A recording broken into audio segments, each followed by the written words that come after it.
we are here today making history as we celebrate the official groundbreaking of the biggest economic development project this state has ever seen.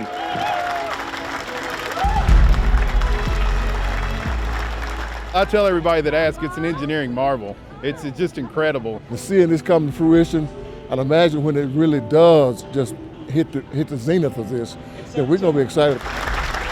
And the thing is that our young folks will be able to stay here. You know, so many times when they're out of high school, they go off to college and they don't come back. This is a place that they can come and get in on the ground floor and build their career, build their future here, not only for themselves, but for their children and their family. They're going to start with working with kids that are in middle school. And in 4 years, when this plant's built and ready to go, hopefully those kids that want to go into a trade as opposed to college will really have an opportunity here in Glendale. I think this will give us an opportunity for a quality of life in our community to improve dramatically.